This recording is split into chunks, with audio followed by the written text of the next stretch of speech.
be pretty tough to process grief after a loved one has been in hospice care, but now there's a new program to help with a layer of support to help people actually cope. Joining me now to talk more about it is Emma Payne. She's the CEO of HelpText. Emma, thank you so much for joining us. We appreciate it. Thanks for having me.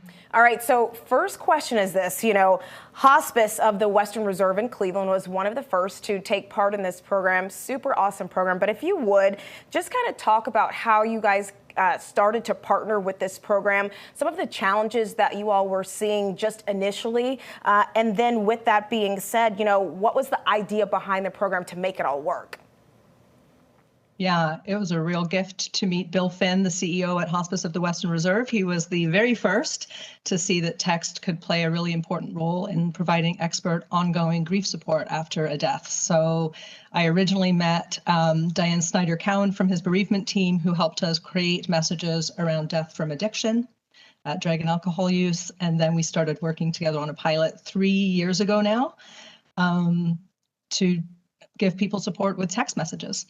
And so after you guys got this program underway, what did you all start to see with the progress of the program, and then how beneficial was it for people? We've seen just absolutely incredible results, so much so that we're actually going to be presenting this Ohio data at the international conference that's taking place later this month.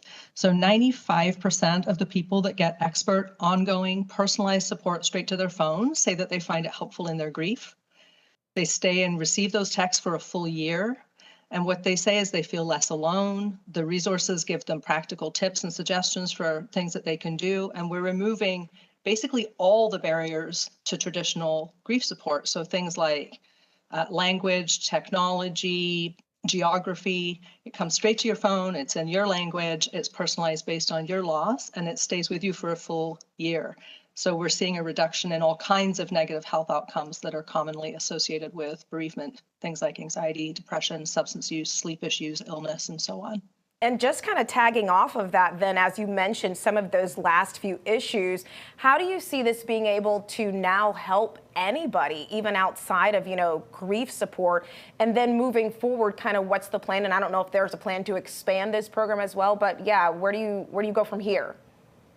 Yeah, we've spent 4 years now delivering grief support via text, and it's been so successful that we're expanding. So we're now providing support for healthcare workers who might be experiencing fatigue and burnout and so on. So we have text support now for healthcare workers, which is amazing, personalized based on their particular setting and role.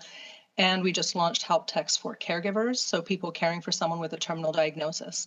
So now messages that provide help all through that anticipatory grief, when you find out that your loved one is going to die, through the actively dying process, educating them so they know what to expect, and then transitioning them to grief support afterwards. And from there, I think the world's our oyster. We could do text support for all kinds of things, depression and anxiety and so on. All right, Emma Payne, thank you so much. We appreciate it. Thank you.